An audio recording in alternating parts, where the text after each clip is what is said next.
하나님께서 오늘 우리에게 주시는 말씀은 여호수아 24장 12절로 14절까지의 말씀입니다. 제가 받들어 읽겠습니다.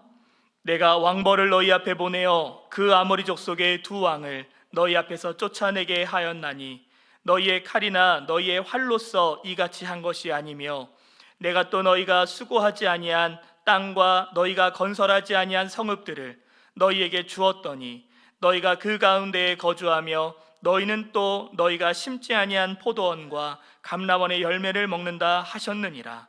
그러므로 이제는 여호와를 경외하며 온전함과 진실함으로 그를 섬기라. 너희의 조상들이 강 저쪽과 애굽에서 섬기던 신들을 치워버리고 여호와만 섬기라. 아멘. 오늘 함께 나눌 말씀의 제목은 은혜, 감사, 믿음입니다. 지난 21일 동안 새벽 기도의 시간과 금요 심야 기도의 시간에 2025년 하반기 하나님 나라 만들기가 이 산지를 내게 주소라는 주제로 여호수아 말씀을 가지고 함께 은혜를 나눴습니다. 여러분, 여호수아서를 통해서 하나님께서 우리에게 주시는 말씀은 무엇일까요? 우리가 깨달아야 되는 하나님의 그 메시지는 무엇일까요? 오늘 그것을 함께 나누려고 하는데요. 첫 번째로요, 하나님의 은혜입니다. 여러분, 이스라엘 백성들의 삶을 우리가 살펴볼 때 그들은 특별하게 택함을 받은 선민이었습니다. 믿음의 조상 아브라함 때부터 이어지는 그 모든 그 과정들을 보면은 그들은 분명히 많은 사람들 가운데, 많은 민족들과 나라들 가운데 특별히 택함을 받아서 하나님의 은혜를 입었던 사람들이죠. 갈대아 우르에서 가나안 땅으로 옵니다. 그리고 그곳에서 살다가 야곱 때 70명이 애굽에 들어갑니다. 그리고 430년간의 시간을 보내고 하나님의 놀라운 그 기적과 같은 일들로 말미암아 그곳에서 나와서 광야를 지나 가나안 땅에 들어갑니다.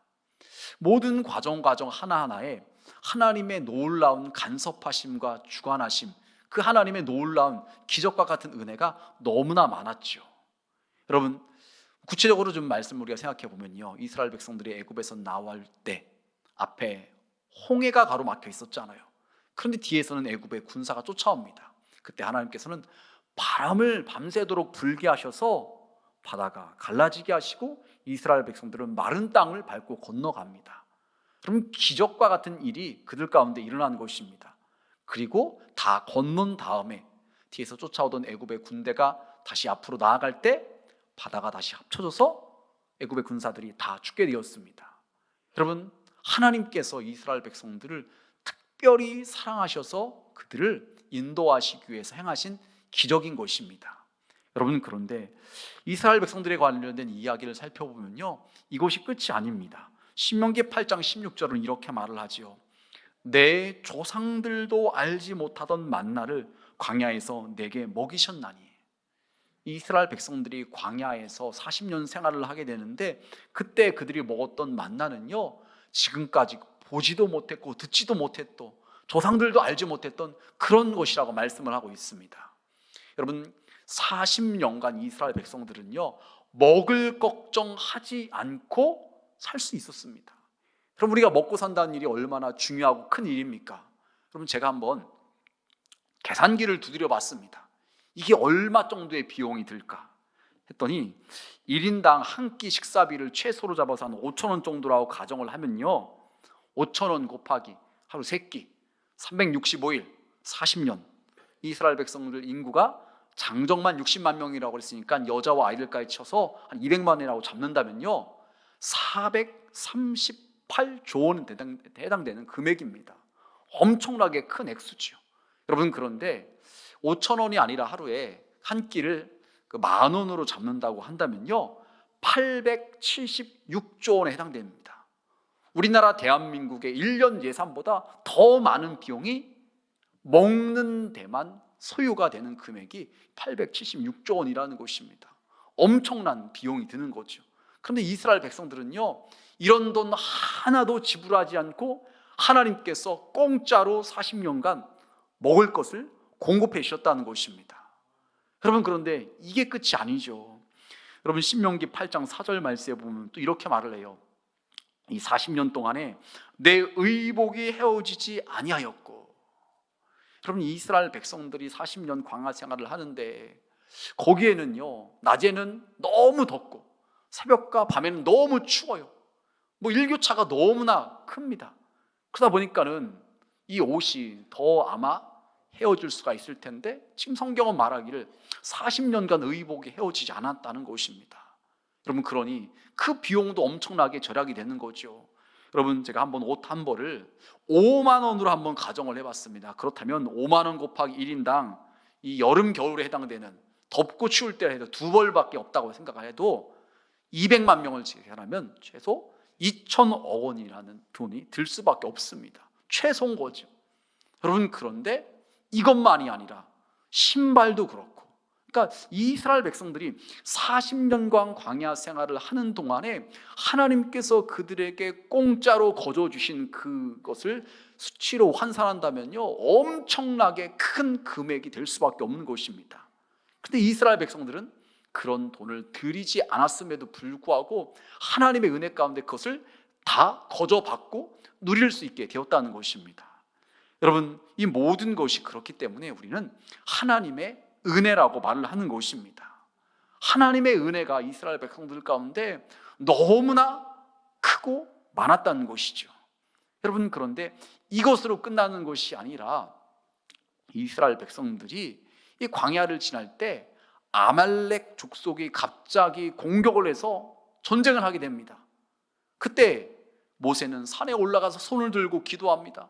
손이 올라가면 전쟁에서 이기고 손이 내려오면 전쟁에서 지기 때문에 옆에서 아론과 우리 붙잡아줘서 손이 내려오지 않게 해서 전쟁에서 이기게 합니다.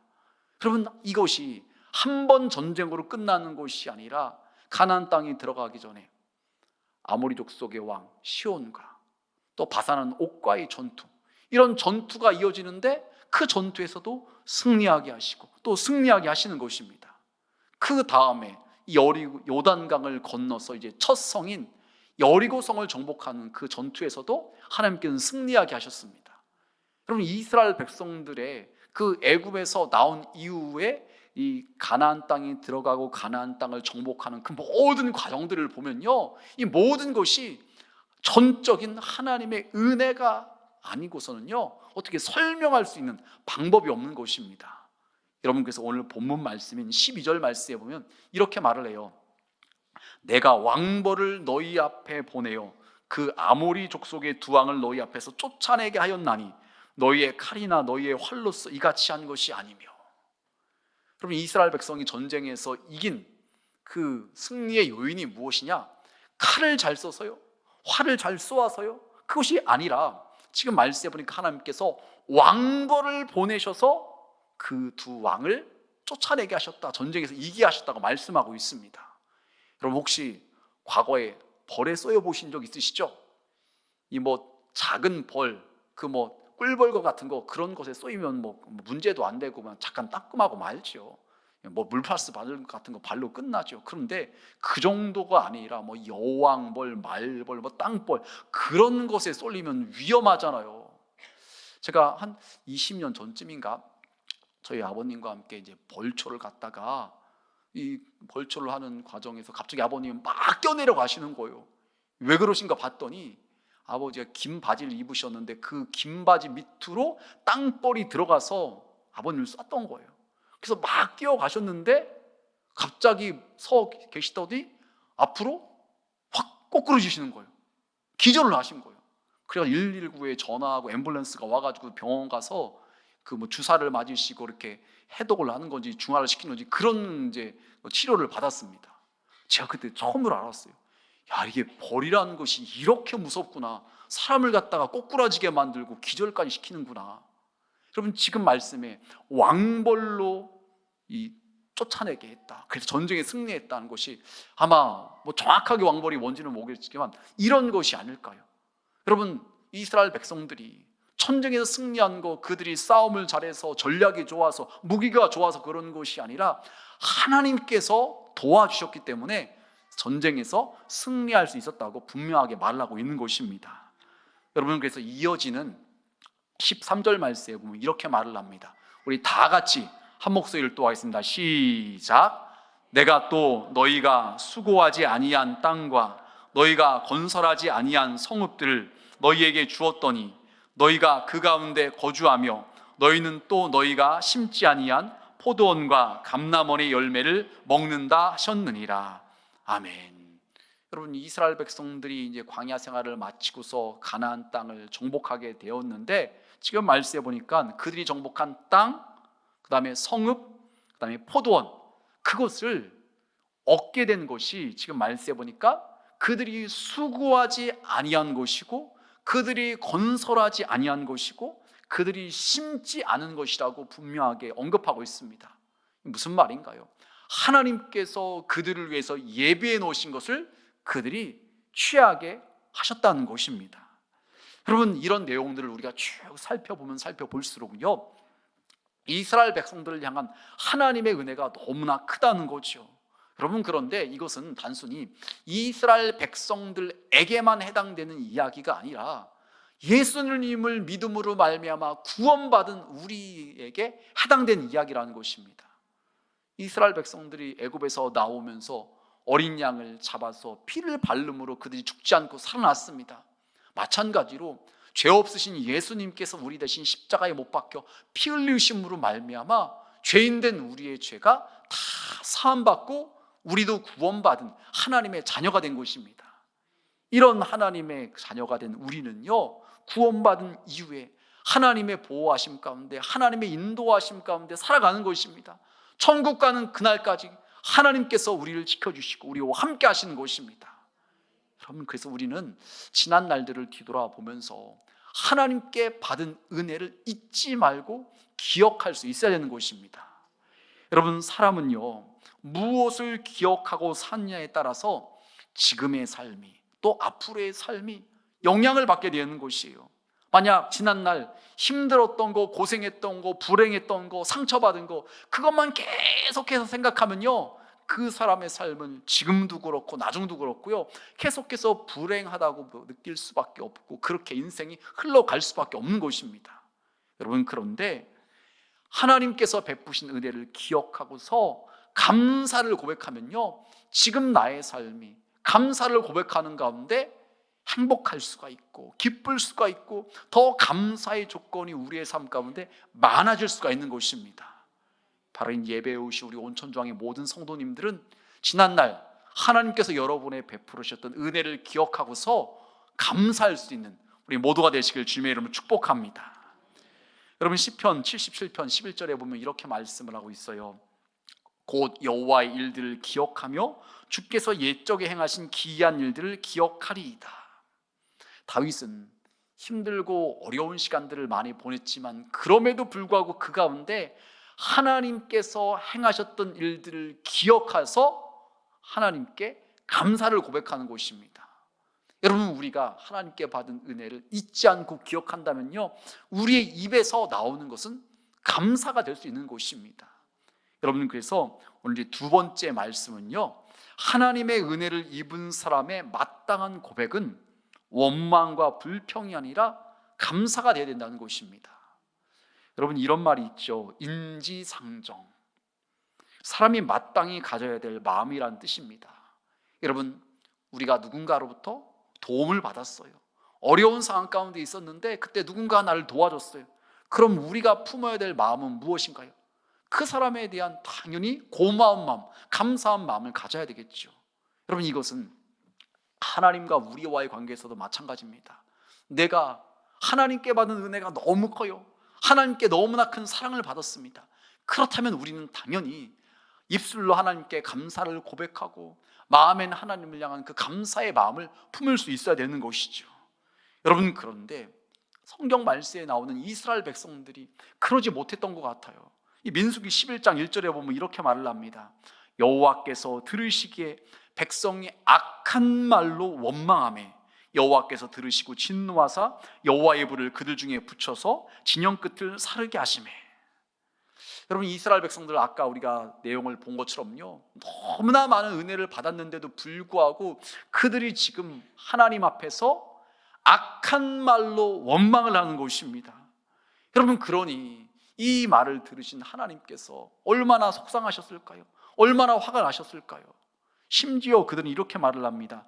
21장 5절 말씀에 보니까 우리 마음이 이 하찮은 음식을 싫어하노라 하매, 하나님께서 40년간 먹을 걱정하지 않도록 만나를 내려주셨는데 하찮은 음식이라고 표현하고 있습니다. 하나님께서 아마 너무나 화가 나실 수밖에 없으셨을 것이에요. 여러분 생각해 보세요. 부모님들이 힘들게 고생해서 일해서 돈을 벌어다가 그것으로 음식 재료를 사서 음식을 만들어서 자녀들에게 먹을 수 있도록 준비해줬는데 그 음식 앞에서 자녀들이 하는 말이 이 하찮은 음식이라고 표현을 한다고 생각해 보세요. 음식 이게 뭐냐고 막 늘 투정하고 짜증 내보세요. 듣기 좋을 사람이 누가 있겠습니까? 속상하죠. 나중에 화가 나서 음식 만들고 싶지도 않을 것입니다. 여러분, 그런데 이스라엘 백성들이 지금 하나님 앞에서 그런 말을 했다는 것입니다. 그러니까 하나님께서 화가 나실 수밖에 없는 거죠. 그런데 여러분, 더 나아가서 14장 4절에 보면 이렇게 말을 합니다. 이에 서로 말하되 우리가 한 지휘관을 세우고 애굽으로 돌아가자 하며. 여러분, 하나님께서는 아브라함을 갈대아 우리에서 불러내실 때부터 이스라엘 백성들을 향한 놀라운 계획을 갖고 계셨던 것입니다. 그들을 한 민족으로 번성케 하고 그들을 통해서 이 땅 가운데 하나님을 섬기고 하나님의 은혜와 복을 누리며 살아갈 수 있는 그런 하나님의 나라를 만드시려고 하셨던 것이죠. 여러분, 그래서 지금 이스라엘 백성들을 하나님께서는 애굽에서 430년간 보내게 하시고 하나님의 놀라운 기적과 같은 일들을 계속해서 보여주셔서 그들을 가나안 땅에 들어가게 하려고 하시는 것입니다. 여러분, 그런데 이스라엘 백성들이 지금 광야에서 하는 말이 우리 안 되겠다, 우리 그냥 다시 애굽으로 돌아가는 게 좋겠어, 이런 말을 하는 것입니다. 여러분, 그러니 하나님께서 얼마나 속상하시겠어요? 얼마나 화가 나시겠습니까? 여러분, 이스라엘 백성들이 지금 그래서 하나님의 진노를 살 수밖에 없게 되는 것입니다. 여러분, 성경에는요, 하나님과 우리와의 관계를 설명할 때 이렇게 표현을 해요. 아버지 하나님, 또 친구 같은 하나님, 또 우리의 왕 되신 하나님, 또한 예수님에 대해 설명을 할 때 우리의 신랑 되신 예수님, 또 우리의 친구 되신 예수님, 이렇게 설명을 해요. 여러분, 그런데 악한 말은 그런 하나님과 우리와의 관계를요 깨어지게 만드는 거예요. 여러분, 사람과의 관계도 그렇죠. 너무나 오랫동안 좋은 관계로 지내왔어요. 그런데 말을 갖다가 너무 함부로 하면은 그 친했던 사람과의 관계가 깨어지게 되는 거예요. 그 사람과 멀어지게 되는 것입니다. 관계가 단절되는 것이죠. 여러분, 하나님과의 관계도 그렇다는 것이에요. 여러분, 그래서 우리는 은혜 받은 성도로서, 하나님의 특별한 구원의 은혜를 받은 성도로서 우리는 원망 불평이 아니라 감사를 고백할 수 있어야 되는 것입니다. 여러분, 다음 주일은 추수감사 주일입니다. 또한 교회 창립 기념 주일로 같이 지킵니다. 여러분, 지나온 시간들 뒤돌아볼 때 우리 교회가 하나님께 받은 은혜가 엄청나게 많이 있죠. 하나님의 은혜로 우리 교회가 93년이라는 시간 동안 오늘에 이룰 수 있었던 됐던 것입니다. 여러분, 이것이 교회만 그런가요? 개인적으로 또 가정적으로 볼 때 하나님께서 우리 가운데 베푸르신 은혜가 너무나 큰 것입니다. 그렇기 때문에 오늘 우리가 이 시간 주님 전에 나와서 예배할 수 있는 것입니다. 여러분, 그래서 우리는 이렇게 지난 날들을 뒤돌아보면서 하나님께 받은 은혜와 사랑을 다시 한번 기억하고 하나님께 감사할 수 있어야 되는 것입니다. 여러분, 특별히 성경에 보니까 내 보물인 곳에 내 마음도 있다고 말씀하셨습니다. 여러분의 보물이 무엇인가요? 어떤 분들은 시간, 어떤 분들은 돈, 어떤 분들은 재능, 이런 것들이 여러분에게서 귀하게 보물처럼 여겨지는 것이 있을 것입니다. 그것이 드려지는 곳에 우리의 마음이 있다는 것입니다. 그래서 여러분, 정성껏 또 예물도 준비하셔서 하나님께 합당한 감사를 올려드릴 수 있는 우리 모두가 되시길 주님의 이름으로 축복합니다. 여러분, 세 번째로 하나님의 은혜를 입은 성도의 삶의 태도는 무엇이 되어야 할까요? 우리는 이제 믿음으로 살아가야 된다는 것입니다. 여러분, 하나님께서 이스라엘 백성들을 애굽에서 인도에 내어셔서 광야를 지나 가나안 땅에 들어가게 하실 때는 아까 말씀드린 것처럼 이 땅 가운데 하나님의 나라를 세우시고 하나님의 뜻을 이루시길 원하셨던 것입니다. 여러분, 그런데 이러한 하나님의 의도, 계획, 목적을 갖다가 전혀 이스라엘 백성들은 생각하지 못한 사람들이 있었습니다. 여러분, 하나님께서 이스라엘 백성들을 이제 요단강을 건너서 가나안 땅에 들어가게 하셔서 그 땅을 정복하고 그것을 그들에게 주시려고 하는데, 그 전에 요단강을 건너기 전에 요단 동편 땅을 먼저 정복을 했어요.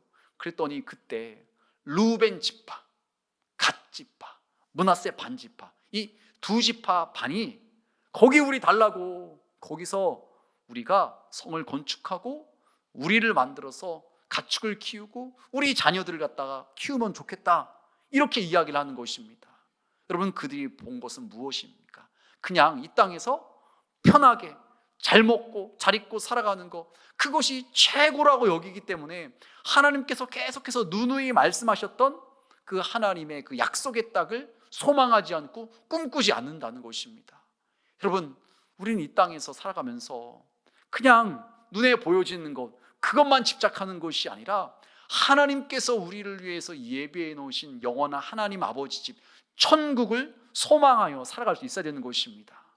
그렇지 않으면 우리는 자꾸 이 땅의 것을 집착합니다. 이것만이 최고라고 생각하고 이것이 영원한 것처럼 이것을 놓지 않으려고 하는 것입니다. 그러니까 삶의 선택의 기준이 무조건 많은 것, 큰 것, 눈에 보이기 좋은 것, 그것만 선택하려고 하죠.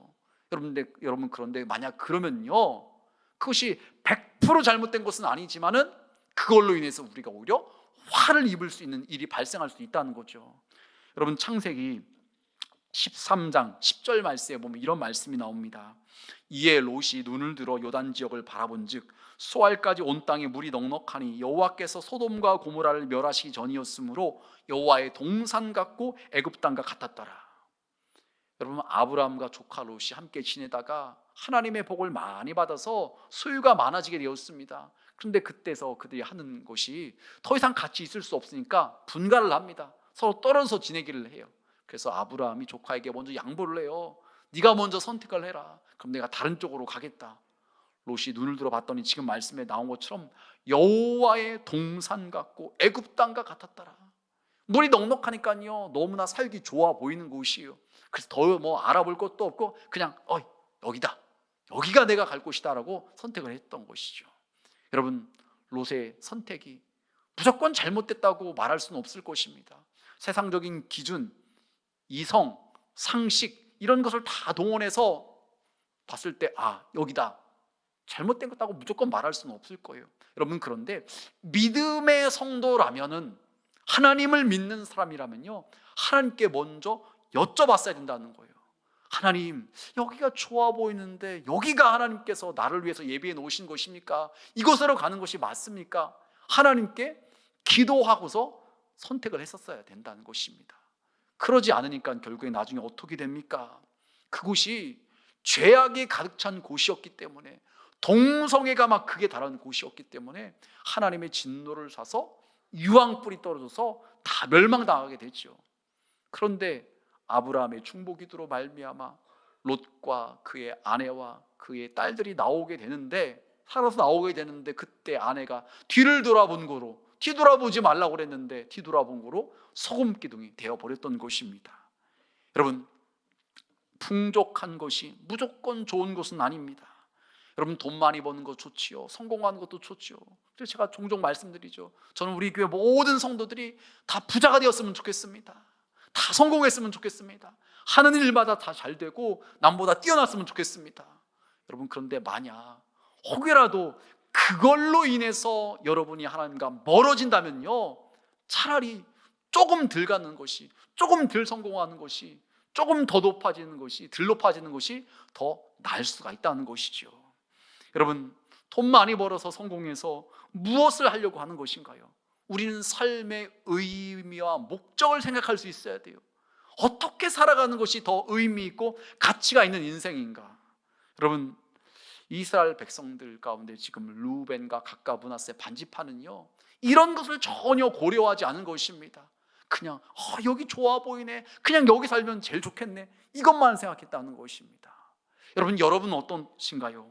혹시라도 하나님의 마음, 하나님의 꿈, 하나님의 비전, 하나님의 소원, 이런 것을 관심 갖고 계신가요? 하나님께서 우리 교회를 통해서 무엇을 이루시려고 하시는가? 하나님께서 나를 통해서, 우리의 자녀들을 통해서 무엇을 이루려고 하시는가? 혹시라도 이런 것에 혹시 궁금해 보신 적, 관심 가진 적 있으신가요? 그렇다면요, 우리는요 눈에 보여진 것만을 갖다가 최고로 여기며 살아가는 것이 아니라 나를 통해서 이루어질 하나님의 일, 그 계획을 갖다가 꿈꾸며 그것을 이루기 위해서 헌신하고 내 삶을 드리는 그 삶을 살 수 있어야 된다는 것입니다. 여러분, 하나님께서는 모세가 죽기 직전에요 느보산에 올라가게 하셔서 가나안 땅을 바라보게 하십니다. 그 약속의 땅, 이제 본인은 죽어서 더 이상 들어가지 못하지만은요 앞으로 그가 인도했던 이스라엘 백성들이 그 하나님께서 약속하셨던 젖과 우리를 흐리는 그 땅, 거기에 들어갈 것을 소망하게 하셨던 것입니다. 기대하게 하셨던 것입니다. 여러분, 우리의 삶도 그래야 되죠. 이 땅에서의 삶, 잠깐의 삶입니다. 안개처럼 잠깐 있다가 없어지는 것입니다. 들의 꽃처럼 잠깐 아름답게 폈다가 결국에 시드는 것, 이것이 바로 우리의 인생이라고 말할 수가 있는 거죠. 그렇기 때문에 이 땅에서의 삶이 마치 영원할 것처럼 그것에만 집착하고 살아가는 것이 아니라 하나님 나라에 갈 수 있는 준비를 해야 되는 것입니다. 그 준비하는 이 땅에서의 삶, 어떻게 살아가야 될까요? 여러분, 하나님께서는 이스라엘 백성들 가운데 특별히 레위 지파를요 흩어져서 48개의 성읍에 흩어져서 살게 하십니다. 그 이유가 무엇인가요? 그곳에서 말씀을 가르치고 하나님을 섬기는 법을 갖다가 가르치고 하나님 중심으로 살아가게 만드는 역할을 그들이 감당하게 하셨던 것입니다. 오늘 우리로 말한다면요, 저와 여러분이 삶의 자리에서 선한 영향력을 끼치며 살아가야 된다는 것입니다. 여러분, 우리가 잘 알고 있는 마태복음 5장 13절 14절은 이렇게 말을 합니다. 너희는 세상의 소금이니 소금이 만일 그 맛을 잃으면 무엇으로 짜게 하리요? 후에는 아무 쓸데없어 다만 바뀌어버려져 사람에게 밟힐 뿐이니라. 너희는 세상의 빛이라 산 위에 있는 동네가 숨겨지지 못할 것이요. 여러분, 소금이 짠맛을 내지 못하면 가치가 없기 때문에 밖에 버려진다는 것입니다. 그래서 사람들이 밟아버린다는 것입니다. 저와 여러분이 믿음의 성도로서 삶의 자리에서 선한 영향력을 끼쳐야 되는데 끼치지 못하면요 사람들이 무시하고 조롱한다는 것입니다. 그래서 우리는 먼저 구원받은 하나님의 자녀로서 하나님께서 나를 우리 가정으로 파송하셨다, 우리 직장으로 파송하셨다, 우리 학교로 파송하셨다, 이런 그 믿음을 가지고서 우리의 삶의 자리에서 선한 영향력을 끼칠 수 있어야 된다는 것입니다. 여러분, 말씀을 정리하겠습니다. 오늘 말씀의 제목이 은혜, 감사, 믿음입니다. 이스라엘 백성들 하나님의 큰 은혜를 받았습니다. 그런데도 불구하고 감사하지 못하고 원망불평했습니다. 여러분, 그렇지만 하나님께서는 그들 가운데 다시 새로운 은혜를 허락하셔서 20세 이상의 사람들은 광야에서 죽었지만 20세 이하의 사람들을 데리고서 다시 가나안 땅을 정복하게 하십니다. 믿음으로 나아가게 하셔서 결국 그들을 통해서 하나님의 뜻을 이루어 가시는 것을 보게 됩니다. 여러분, 우리에게도 필요한 것이 바로 이것입니다. 이 세상을 살아감에 있어서 내 머리만 믿는 것이 아니라 내 힘만 의지하는 것이 아니라 하나님께서 우리와 함께 하신다는 그 믿음을 가지고서 우리 주님께서 기뻐하시는 그 일을 위해서 믿음으로 나아가는 것입니다. 요단강을 건너는 거 믿음이 아니었으면 건너갈 수가 없었습니다. 여리고성을 정복하는 것도 믿음으로 돌지 않았으면 정복할 수 없었습니다. 우리 앞으로의 삶, 앞으로 어떤 일이 우리에게 찾아올지 불확실한 미래입니다. 걱정도 되고 염려도 될 것입니다. 하지만 우리가 나를 사랑하시는 그 주님에 대한 분명한 사랑을 확신하면서 믿음으로 한 걸음 한 걸음 나아갈 때, 마치 이스라엘 백성들이 여리고성을 돌 때 하나님께 마음을 맞추고 입을 꼭 다물고 순종하며 나아가고 마지막에 선포했을 때 그 성을 정복했던 것처럼 우리도 그렇게 믿음의 발걸음을 내디딜 때 하나님께서 우리와 함께 하시는 것을 보게 될 것입니다. 하나님의 역사하심을 경험하게 될 것입니다. 더 나아가서 하나님께서 여러분을 위해서 예비해 놓으신 그 놀라운 은혜와 복을 누리게 하실 것입니다. 바로 예배에 오신 우리 온천중앙의 모든 성도님들은요, 하나님께 받은 지난날의 은혜를 다시 한번 뒤돌아보시고 감사하시고 하나님께 나아갈 때 믿음으로 나아가고 믿음으로 순종하는 가운데 하나님께 영광 돌리고 또 우리 교회 표처럼 사람들을 행복하게 할 수 있는 우리 모두가 되시길 주님의 이름으로 축복합니다.